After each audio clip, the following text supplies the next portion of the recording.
Muy buenos días, tengan estimados doctorantes.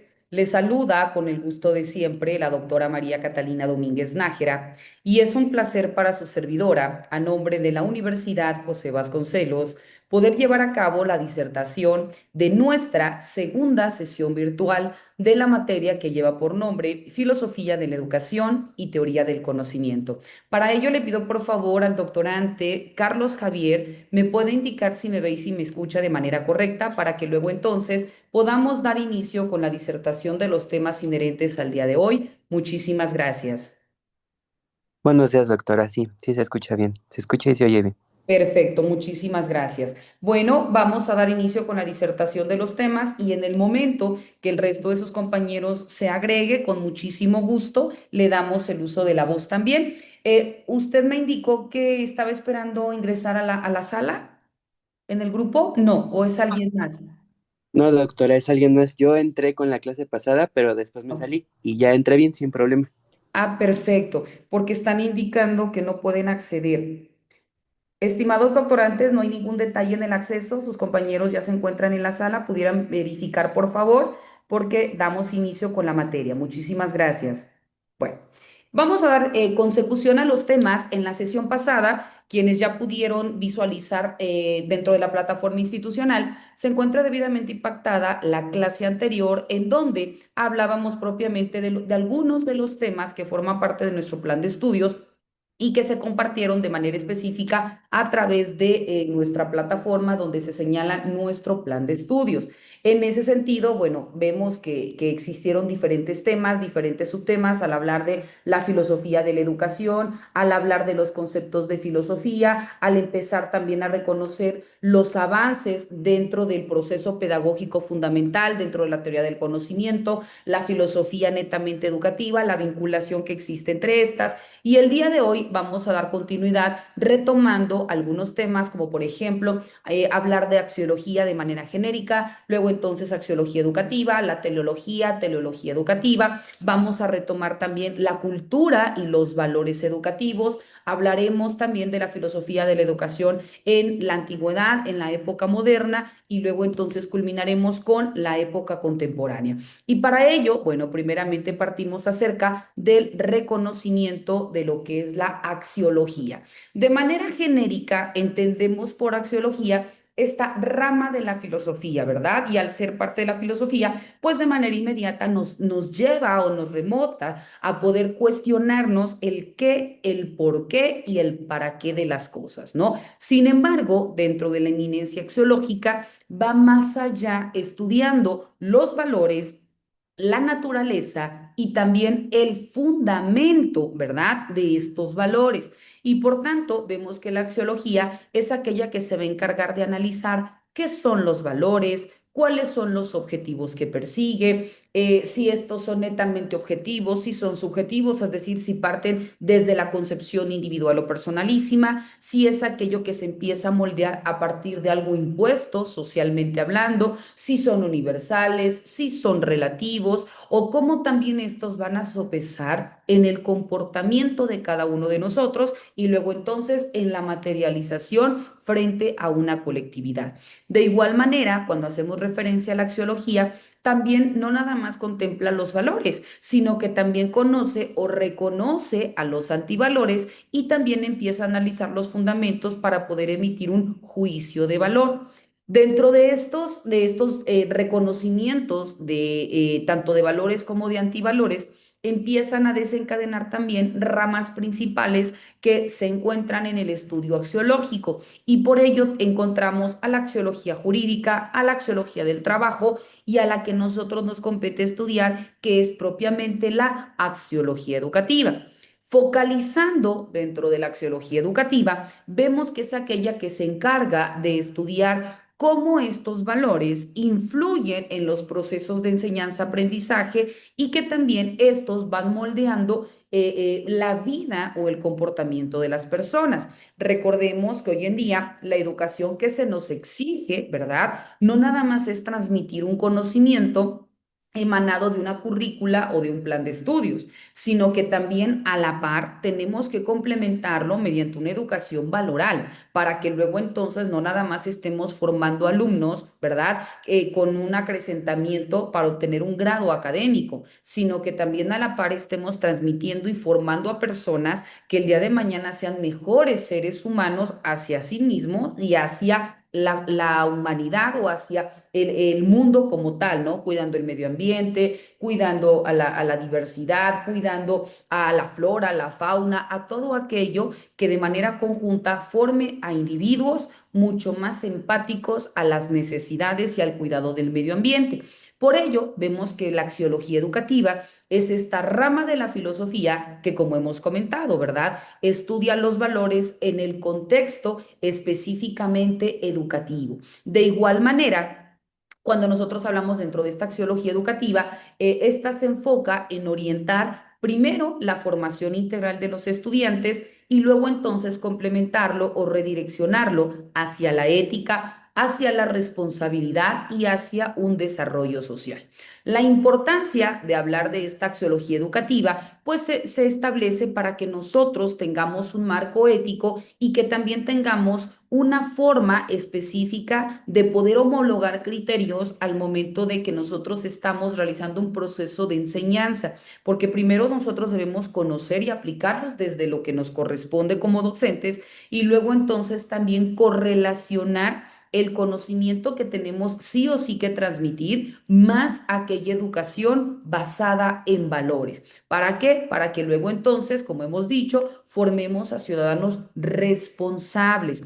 Y por tanto, la axiología educativa nos dice pues que busca generar esta forma de asegurar que la educación promueva un sistema de valores y que también vaya guiando el comportamiento y las decisiones de los individuos, que sea mucho más allá de la escuela tradicional, ¿verdad? De esta, donde nada más el docente era el centro de atención y que luego entonces se encargaba de desarrollar y desarrollar los temas, sino que ahora vayan de la mano la educación más la cuestión de valores y formamos seres mucho más empáticos socialmente hablando. Dentro de esta axiología educativa, vemos que persigue cuatro fines o cuatro objetivos principales. ¿Cuáles son estos? Primero, reconocer el estudio de los valores. Segundo, que exista una formación integral. Tercero, que exista una orientación ética. Y cuarto, que exista un desarrollo de la ciudadanía. Vamos a indicar en qué consiste cada uno de ellos. Cuando hablamos del estudio de los valores, es porque la axiología educativa es aquella que se enfoca primeramente en analizar la naturaleza de los valores, es decir, cómo nosotros vamos a poder concebir o emitir un criterio en razón a lo bello, a lo bueno, a lo justo, a lo permitido, ¿no? A lo socialmente aceptado y que todo esto va a aplicarse en el ámbito educativo, porque lo que es bueno para mí, por ende, va a ser bueno para todos. Lo que no quiero que me hagan a mí, no voy a materializarlo hacia terceros porque también van a tener este perjuicio o este detrimento. Ahora, cuando hablamos del segundo elemento, que es generar una formación integral, porque se busca que nuestros estudiantes, como hemos comentado en reiteradas ocasiones, no únicamente obtengan un conocimiento, sino que también obtengan virtudes y que tengan estos principios éticos que les vayan permitiendo irse desarrollando o desenvolviendo dentro de una sociedad. Y por ello, esta educación valoral se da desde los primeros años de vida, cuando hablamos o trabajamos con alumnos sobre el respeto, sobre la empatía, sobre la tolerancia, sobre la reciprocidad, sobre la solidaridad, ¿no? A la ayuda mutua. Todo esto va generando desde principios o desde primaria edad, reconociendo desde, se me ocurre, ¿no? Maternal, preescolar, etcétera, ¿no? Niveles básicos donde el ser humano empieza a reconocer quizás primero a partir de la réplica de conducta y después ya va tomando como conciencia de lo que le están indicando y que luego entonces también esto lo continúan replicando ya como algo normal, positivamente hablando, ¿no? Porque el ser humano empieza a repetir patrones, tanto buenos como malos, y por ello después ya se normalizan, aunque sean conductas que generan una vulneración o un detrimento, ya sea físico, psicológico, o de cualquier otra índole a terceros, pero porque ya lo normalizamos. Pero así como normalizamos cosas negativas, ¿por qué no normalizar lo positivo? Y eso va a generar que en efecto cadena, pues estemos creando una mejor ciudadanía, ¿no? Entonces, a eso es precisamente lo que se busca dentro del elemento de formación integral. El tercer punto dentro de la axiología educativa nos habla de una orientación ética.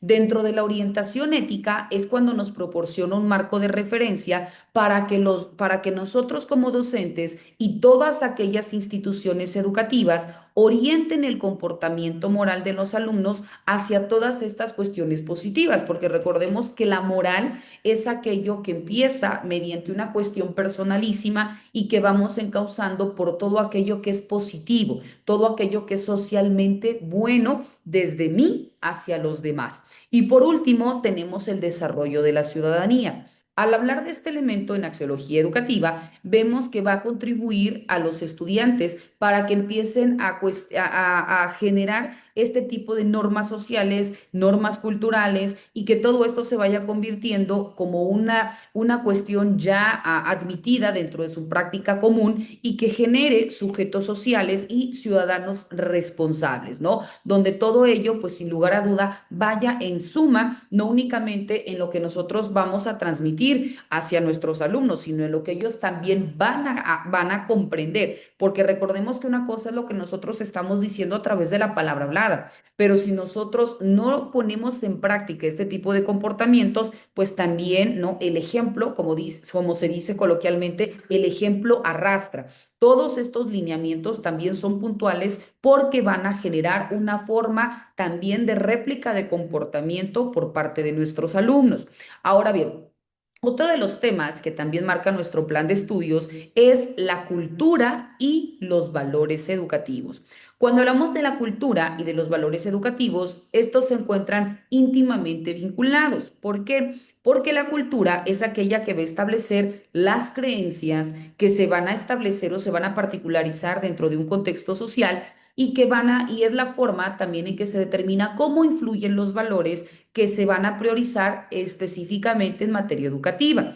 Estos valores, ahora ya netamente atribuidos como valores educativos, debemos comprender todos aquellos principios morales que deberán guiar la conducta en la escuela. Como ya decíamos hace un momento, hablamos de la tolerancia, hablamos del respeto, hablamos de la responsabilidad y también hablamos de la solidaridad y que todos ellos se van a enseñar tanto dentro del aula como también hemos dicho a través del ejemplo de los adultos, ya sea dentro de una institución, dentro de un hogar, dentro de una comunidad, porque todos estos son los que se van a o se deben replicar en los diferentes roles en donde el individuo se encuentre. Si hay algo que se esté enseñando en casa, que como el respeto, la tolerancia, la empatía, la reciprocidad, etcétera, y en casa no lo hay, empieza esta como confusión en el alumno de determinar entonces, ¿es bueno o es malo? ¿Lo debo o no lo debo hacer?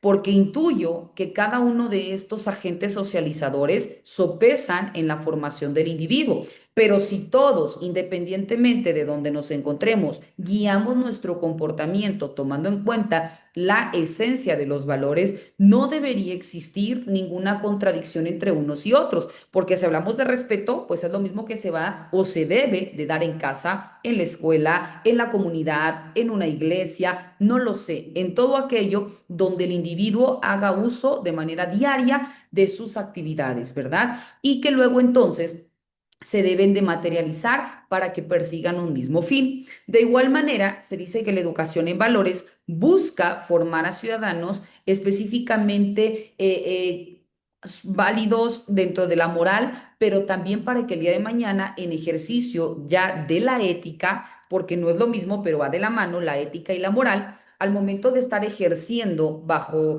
la profesión que deseen, pero que, o el del oficio, que conduzcan su comportamiento en base a todo aquello que se considera como bueno. Incluso, independientemente de la formación en licenciatura que tengamos, pues al momento de tomar protesta, tenemos incluso también este decálogo en donde se nos rige cuáles deben ser nuestros comportamientos en nuestro ejercicio profesional y que todo esto tiene que tener como principal guía generar un bien común, ¿verdad? Interactuar de forma sana con la sociedad, comprender la diversidad que hay en el mundo y redireccionar nuestro deber enfocado a un beneficio común. Ahora bien, cuando hablamos dentro de este tema que es cultura y valores educativos, este tiene tres elementos importantes que toman en consideración al momento de poder abordarlos. Y aquí retoma la cultura como marco, retoma también los valores como principios y nos habla de la interacción y la influencia. Cuando hablamos dentro de la cultura como marco, se indica que la sociedad es importantísima porque a partir de ella se empiezan a establecer la creencia, los valores, el contexto y todo aquello que puede ser permitido o por el contrario, prohibido o rechazado por una sociedad. Entonces, la cultura de una sociedad o también la cultura de una institución educativa en específico es el marco que nos va a definir y que nos va a empezar a también transmitir valores. Este tipo de tradiciones, de creencias y de formas de pensar que la humanidad va teniendo, por supuesto que va cambiando y lo vamos a ver materializado incluso dentro de nuestra materia cuando abordemos la filosofía de la educación en la época antigua, en la época moderna y en la época contemporánea.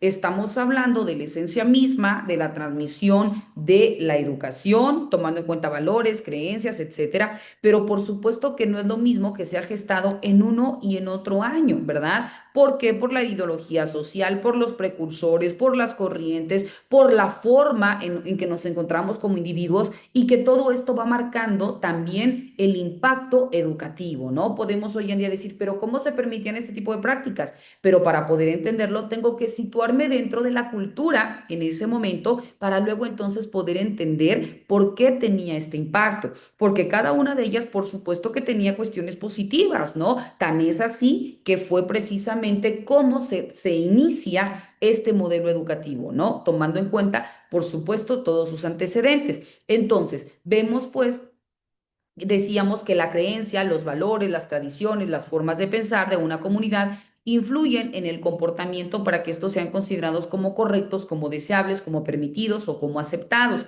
Otro de los elementos son también reconocer a los valores, pero ahora a los valores como principios. Cuando hablamos de los valores como principios, se indica que estos valores son los pilares morales que deben orientar la conducta de los estudiantes, la conducta de los docentes y de manera genérica la conducta de todos los que integramos una comunidad para que luego entonces estemos bajo el mismo eje de redirección, de atención, de compromiso y también de crecimiento como sociedad. Y se consideran estos valores como el fundamento de convivencia y también de formación integral de las personas. Otro de los temas que marca la cultura y los valores educativos en base a sus principios es la interacción y la influencia. Dentro de este punto se dice que los valores educativos y la cultura a su vez son importantes dentro de un sistema educativo porque a partir de ellos se promueve y también se preservan determinados valores culturales.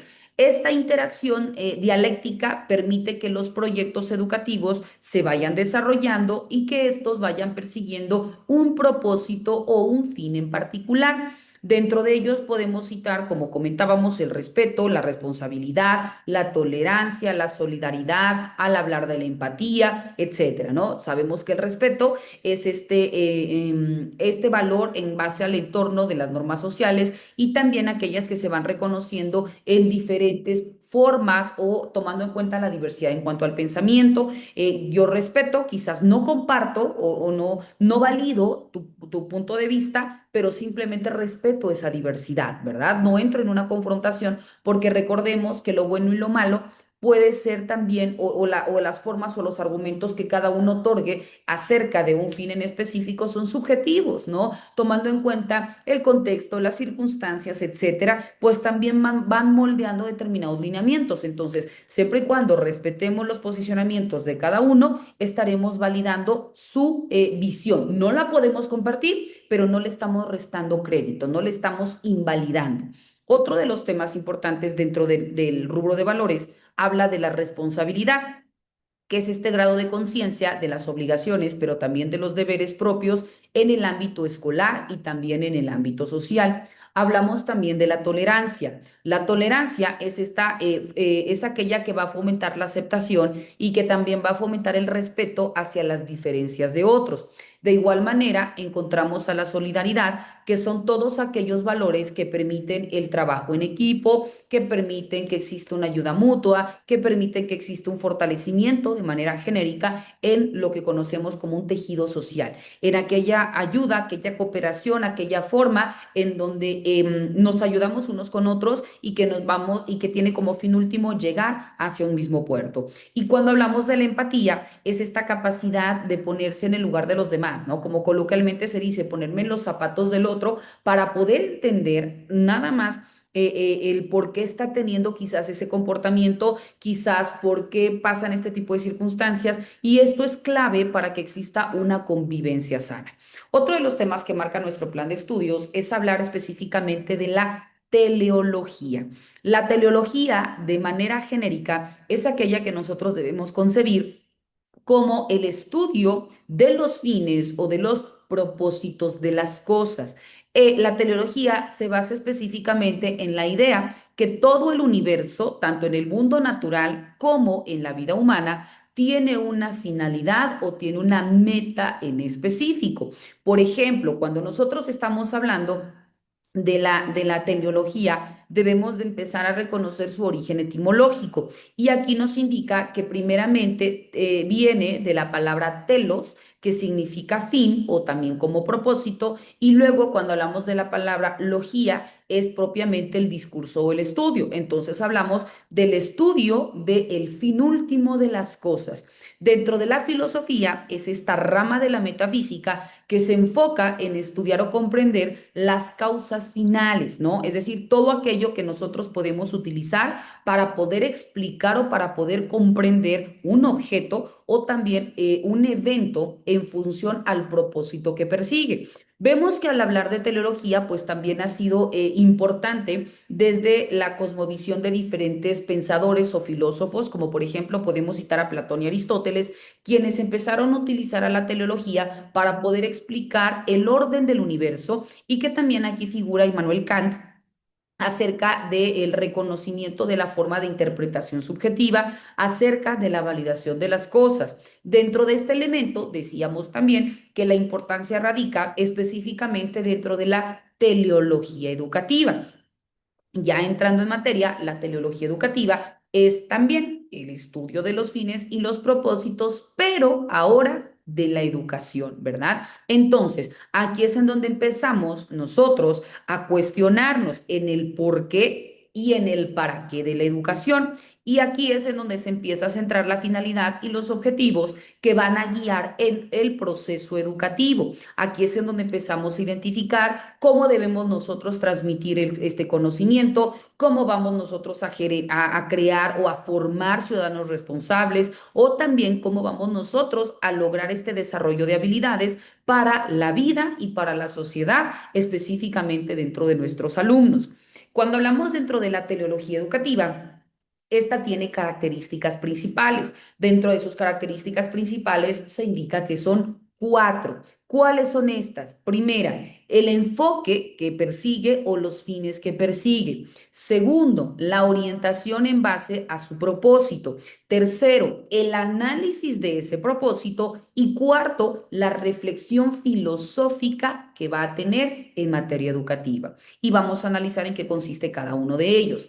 Cuando hablamos del primero, que son los enfoques en razón a sus fines, este se empieza a cuestionar los objetivos últimos que va a perseguir la enseñanza y luego entonces el aprendizaje. Es decir, ¿qué es lo que yo tengo que lograr? ¿Cómo voy a lograr esta meta a un corto, a un mediano y a un largo plazo?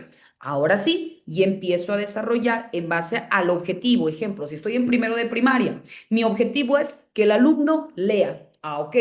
¿Cómo lo voy a lograr? Ah, pues entonces empiezo mediante estos métodos, mediante estas técnicas, empiezo a establecer a corto, mediano y a largo plazo cómo podemos, mediante el reconocimiento, mediante la identificación de palabras, mediante la unificación de sílabas, mediante la integración de estos elementos, hasta poder llegar a este objetivo general. Entonces, primero enfoco mi fin y luego entonces voy a materializar qué debo hacer para llegar a este fin. Por consiguiente, se dice la orientación hacia el propósito.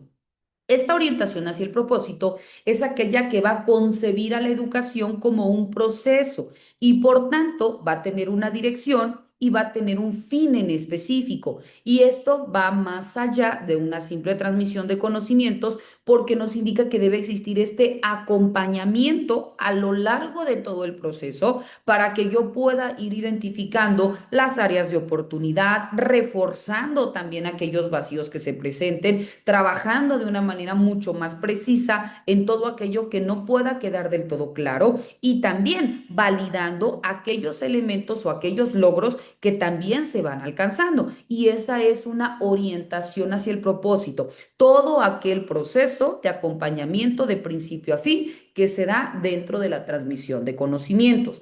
De igual manera, hablamos del análisis del propósito. Dentro del análisis del propósito es cuando se empiezan a examinar todos aquellos logros que el individuo tiene, tanto de manera individual como también aquello que va a generar una conducta o una réplica de comportamiento y que también va a tener un efecto positivo hacia toda la colectividad. Por ello, no nada más es el propósito en cuanto a las metas que alcanzo personales, sino también al impacto positivo que esto va a tener hacia todos. Y por último, hablamos de una reflexión filosófica. Dentro de la reflexión filosófica, vemos que primeramente, si hablamos de la filosofía, pues se funda desde los antiguos griegos, como ya dijimos, Platón y Aristóteles, que son quienes empezaron a desarrollar las bases teleológicas al momento de hablar de las causas finales, hasta luego entonces analizar los fines mismos de la educación. Y luego entonces pasaron por diferentes pensadores hasta llegar a los pensadores contemporáneos, que más adelante los vamos a estudiar. De igual manera, ya entrando dentro del proceso histórico evolutivo en materia educativa, vamos a reconocer a la filosofía de la educación, pero primeramente en la antigüedad. Y en este sentido vemos que en la antigüedad se centraba primeramente en la formación integral del individuo, pero para la vida social y también para la vida política. Dentro de esta filosofía en la época antigua, tenía un énfasis específico en formar el carácter moral y también en generar un desarrollo de la virtud en las personas. Dentro de la época antigua existieron dos filósofos muy importantes que fue Platón y Aristóteles en la antigua Grecia, que fueron como los ejes centrales de la filosofía educativa. Ellos proponían modelos específicos que buscaban la paideia, es decir, la formación completa de las personas, y decían también que esta formación únicamente la iban a alcanzar tomando en cuenta a la razón, ¿verdad? Porque es el elemento que nos diferencia de los demás seres vivos. Y luego entonces ponderando también el diálogo y la disciplina y que todo esto unificado nos iba a llevar a una forma específica de llegar al entendimiento del porqué de las cosas y aplicados dentro de un proceso educativo. De igual manera, esto se toma en cuenta en el método socrático y también dentro de la academia platónica. Dentro de estos elementos importantes, específicamente filosóficos, vamos a retomar primero a la filosofía de la educación de Platón. La filosofía de la educación de Platón se centraba en formar, como ya dijimos, ciudadanos virtuosos, pero también ciudadanos justos. Esto se lograba a través de una educación integral, pero también esta educación debería ser gradual, ¿verdad? Que cultivaba al mismo tiempo el conocimiento, pero también el cuerpo y el alma. El objetivo de este proceso El objetivo de este proceso era orientar la inteligencia hacia la verdad y también orientar este conocimiento hacia el bien y por tanto preparaba a individuos para que comprendieran y también para que sirvieran de mejor manera a la sociedad y que todo esto se diera en condiciones equitativas. En ese sentido, Platón proponía un sistema educativo que comenzara a partir del reconocimiento mediante juegos y también mediante arte, como por ejemplo ponderando la música y ponderando la gimnasia, y después ir avanzando paulatinamente y progresando hacia las matemáticas y finalmente culminaba con la dialéctica para los futuros gobernantes. Dentro de la filosofía educativa de Platón, este retomaba elementos clave o elementos importantes como el objetivo político y social, ya que para Platón la educación era fundamental para poder crear una sociedad justa y también a crear una sociedad bien gobernada. Esto se lograba formando ciudadanos que supieran tanto gobernar, pero también ser gobernados. También lograba o se pretendía generar una educación integral. Y esto lo iban a lograr acabando con la formación nada más específicamente hablando, no centrada en una cuestión netamente moral, sino que combinando la cuestión intelectual, también la cuestión moral y el desarrollo del cuerpo junto con la mente, porque luego entonces todos estos ejes iban a estar alineados hacia un mismo fin y vamos a tener una educación completa. También incidía en un carácter gradual. Platón decía que el aprendizaje debía ser progresivo y por ello debía comenzar con actividades muy sencillas, consideradas o identificadas dentro del rubro de actividades lúdicas, y luego entonces ir avanzando paulatinamente hacia contenidos mucho más complejos y que todo esto iba a ir formando a individuos en una cuestión mucho más madura. Otro elemento es la importancia de la virtud. Dentro de la importancia de la virtud se establecía el desarrollo de la virtud como la justicia y como la verdad, y que esto era un pilar fundamental dentro de los sistemas educativos. También se hablaba del rol que debería tener el Estado.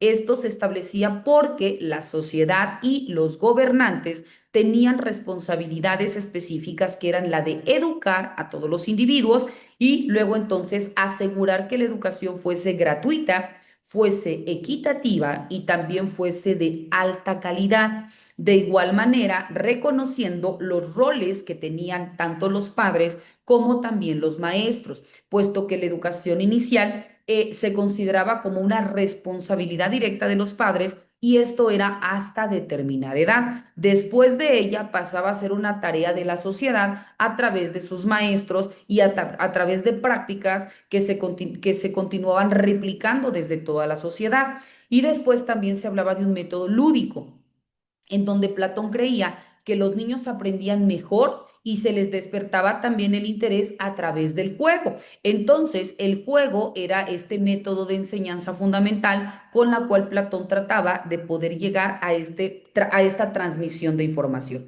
Después vemos otra filosofía educativa, pero ahora desde la conceptualización de Aristóteles.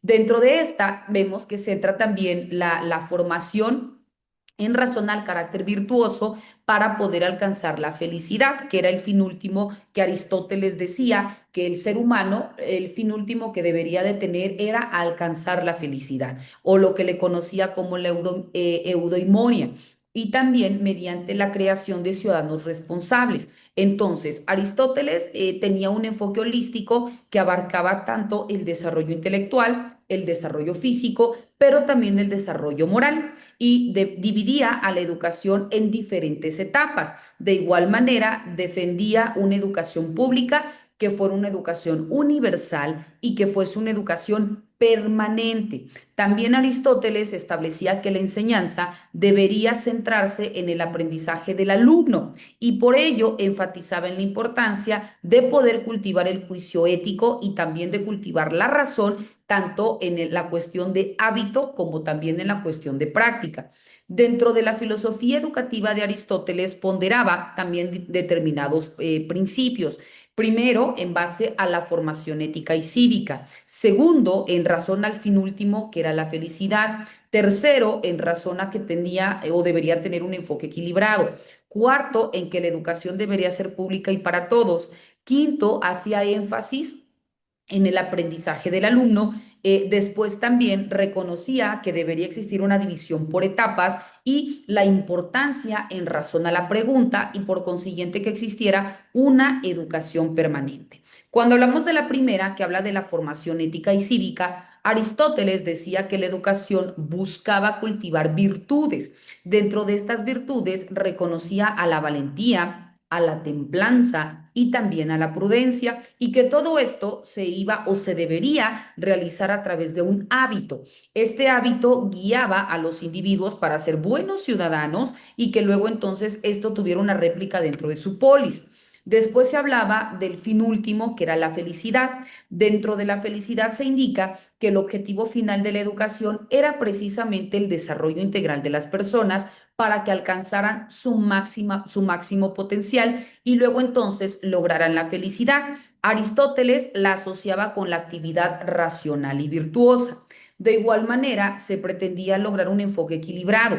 Esto empieza a promover un sistema de educación completo en donde se incluyera no solamente el conocimiento teórico, sino también la lectura. Y todo ello a través de lograr el desarrollo físico, de lograr también la validación mediante la cuestión de artes, mediante también la música, la poesía, el teatro y el dibujo y todo aquello que permitiera pues crear o formar individuos mucho más plenos.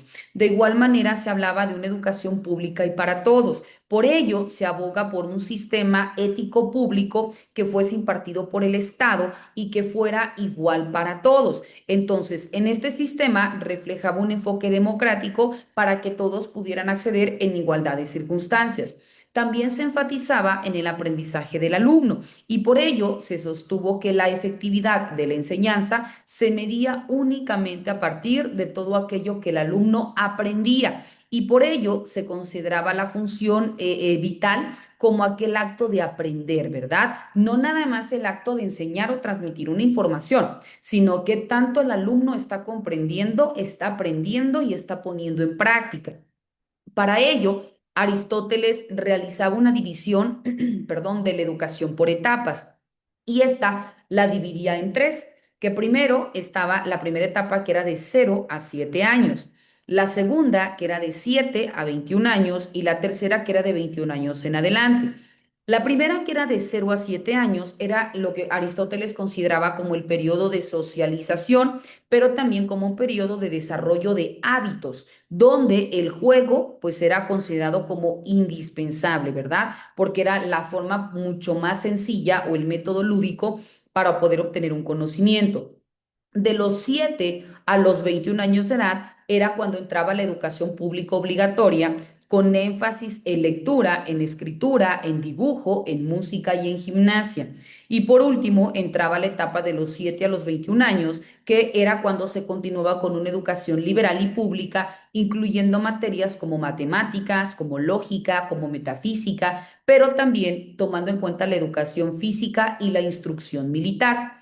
De igual manera, se reconoce la importancia de la pregunta y esto a partir del fomento de la capacidad de cuestionar y también la capacidad de razonar. Y para Aristóteles, una pregunta bien planteada era mucho más importante que una respuesta inteligente, porque emanado de la pregunta, pues iba a motivar buscar la mejor respuesta. Entonces, por ello, enfatizaba en la importancia de la pregunta. Después Aristóteles ponderaba una educación permanente, ya que creía que la educación no terminaba en la escuela, sino que también era un proceso continuo de perfeccionamiento que se llevaba o que se debería llevar en toda la vida. Y por último, nos vamos de la filosofía educativa en la época moderna y contemporánea. Leí de manera pronta en el grupo que indicaron que hay algunas personas que tienen que realizar otro tipo de actividades. No se preocupen, la sesión virtual será grabada, de hecho está siendo grabada, y en el momento que me la compartan, con mucho gusto se las impacto en plataforma para que quienes por alguna razón no puedan estar presentes puedan validar el contenido en el momento que les sea posible y con ello continúe contribuyendo en su proceso formativo. No hay ningún detalle. Ahora, regreso. Cuando hablamos dentro de la filosofía en la época moderna, esta también se centra específicamente en la razón, pero también reconoce o retoma al método científico y pondera a la educación como el medio para la formación de ciudadanos críticos con corrientes como el racionalismo, el empirismo y el idealismo. Y por lo que comprende a la edad contemporánea, aquí es en donde se empiezan a expandir diferentes tipos de enfoques, como por ejemplo el progresismo, el constructivismo y el reconstructivismo, empezando también a priorizar la diversidad cultural, la ética, la responsabilidad social y el aprendizaje a través de la experiencia, pero también reconociendo la colaboración para poder resolver problemas complejos. Específicamente en la Edad Moderna, decíamos que se focaliza en la razón. ¿Por qué? Porque considera que la razón es la principal fuente del conocimiento y que dentro de ella influyen diferentes métodos de enseñanza. Hace énfasis en el individuo porque es cuando nos indica que surge un mayor interés en el individuo y también en la condición humana, buscando formar ciudadanos capaces de pensar por sí mismos. Dentro de ella se encuentran corrientes específicas, decíamos, del racionalismo, el empirismo y el idealismo. Dentro del racionalismo se enfoca, como su nombre lo dice, en la razón, por ello su nombre. Y aquí se habla que la razón es el medio para adquirir el conocimiento y se tiene a principales precursores o filósofos que ponderan esta corriente, que son René Descartes, que es Spinoza y que es Leibniz. Posteriormente encontramos al empirismo. En el empirismo se enfatiza en la experiencia sensorial como aquella base para poder llegar a un conocimiento. Acá también tiene a tres precursores que son John Locke, que son Berkeley y que es Hume. Y por último encontramos también al idealismo, que este intenta establecer como una síntesis entre el racionalismo y el empirismo para establecer una cuestión o una corriente unificada. Después encontramos otro elemento importante que es en la edad contemporánea. Dentro de la edad contemporánea existe la diversidad y la pluralidad, se reconoce la ética y la responsabilidad social, se focaliza también en el aprender a aprender y existen elementos o corrientes filosóficas que le establecen esta valía. Dentro de la diversidad y la pluralidad se habla del valor a la diversidad cultural y de la interculturalidad, buscando en todo momento que exista una educación mucho más incluyente y que luego entonces también se visualicen desde múltiples perspectivas. Cuando hablamos del otro elemento, que es la ética y la responsabilidad social, aquí se empieza a promover la formación de ciudadanos éticos y que sean socialmente responsables. Y ahí es cuando ya se habla de la educación cívica, cuando se habla de la moral y de todos estos elementos que se necesitan para formar a individuos pues empáticos a las necesidades sociales.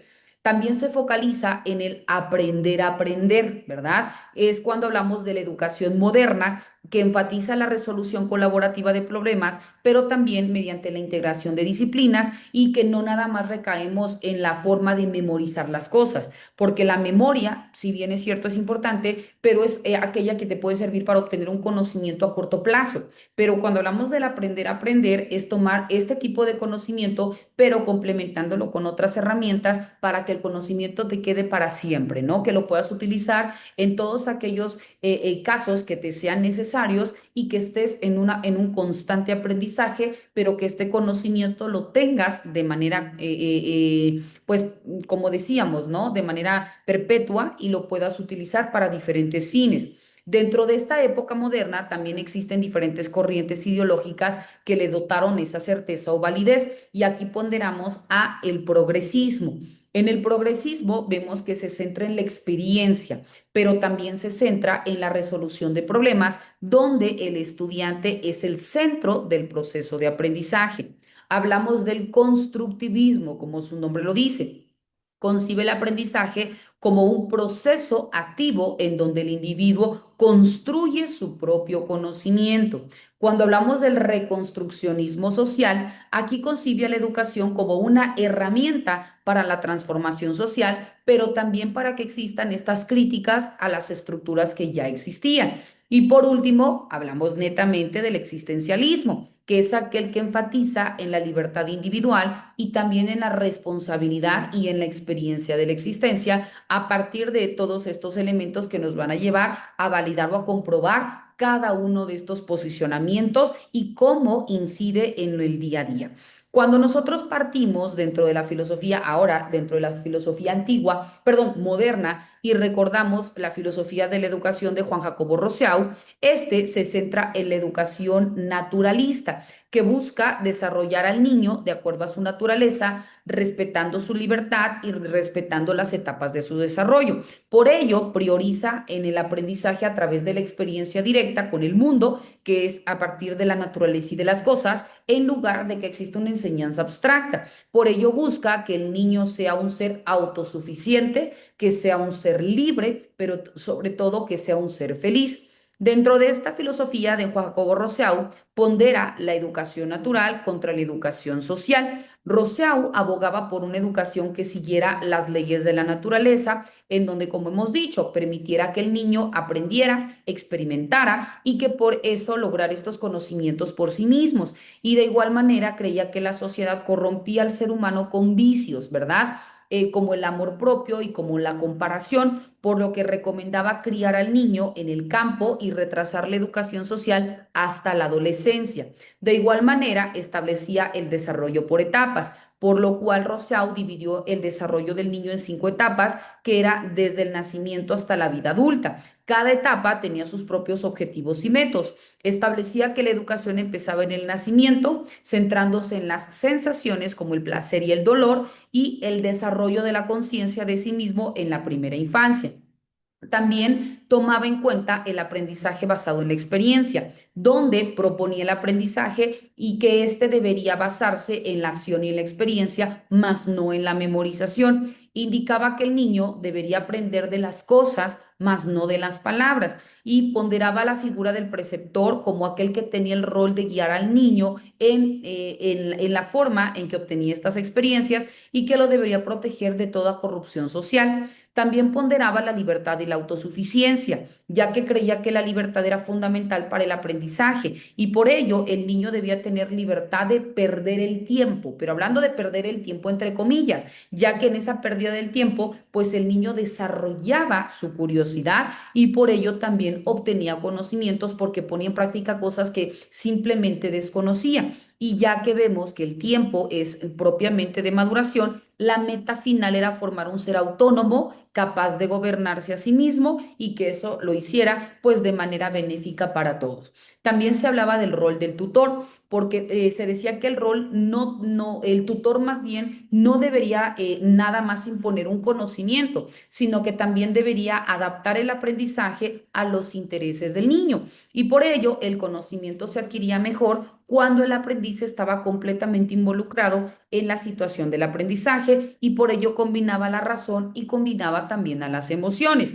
Y por último, reconocía un enfoque en la infancia, porque Rousseau enfatizaba en la importancia desde la infancia como una herramienta o una etapa crucial y única para el desarrollo. Consideraba que el niño debería vivir su infancia de manera plena, sin presiones adultas y que la educación debería preservar la felicidad y la inocencia de esa etapa para que conforme el niño fuera evolucionando, pues también fuera mucho más sencillo obtener todos los conocimientos que la necesidad o que las nuevas etapas o los nuevos requerimientos le otorgaba. Después encontramos la filosofía de Dewey. Dewey o John Dewey enfatizaba en el aprendizaje, pero basado a partir de la experiencia, que era aprendiendo haciendo, ¿verdad? También reconocía la democracia como un proceso social y la escuela como un lugar para poder reformar y poder generar este cambio social. John Dewey consideraba que la educación debía ser este proceso a través del cual el alumno estuviera en un constante aprendizaje de reorganización de experiencias que los preparaba para poder participar de manera activa en la sociedad, principalmente en entes democráticos, y por ello utilizaba la inteligencia para poder resolver los problemas y para lograr la construcción de un conocimiento de forma autónoma, de forma completa. Y por último, hablamos de la filosofía de la educación de Pablo Freire. Pablo Freire centraba una pedagogía liberadora y también hablaba de una cuestión transformadora que buscaba empoderar al oprimido para que luego entonces desarrollara una conciencia crítica y un sentido de autonomía. Se oponía a una educación en donde el profesor depositaba una información a los alumnos que eran considerados como pasivos y abogaba porque existiera una educación dialógica y participativa, donde el conocimiento se construyera mutuamente, pero a través de la reflexión y a través de la acción. Freire enfatizaba en la necesidad del diálogo, del respeto por el conocimiento del estudiante y del desarrollo del pensamiento crítico para luego entonces lograr una correcta participación o una correcta integración tanto del personal o del individuo en su entorno inmediato, pero también del individuo en su entorno hacia toda la comunidad. Y luego entonces lograría el fin último, que es la obtención de conocimiento para una mejora social. Bueno, mis queridos doctorantes, agradezco enormemente que se hayan conectado a nuestra sesión virtual del día de hoy. Recordar que esta sesión virtual ha sido grabada para que en el momento que me la compartan, con mucho gusto se las impacto en plataforma y quienes así lo deseen puedan de nueva cuenta volver a validar el contenido. Recuerden que tienen hasta el próximo sábado como fecha límite para emitir sus dos comentarios en la plataforma, así como también para poder impactar sus dos actividades y con ello estén cumpliendo en tiempo y forma la materia que nos ocupa. Ha sido un placer haber contribuido en su proceso formativo. Les auguro el mayor de los éxitos en las subsecuentes materias y si me corresponde volver a coincidir con ustedes, será un verdadero placer. Hasta pronto.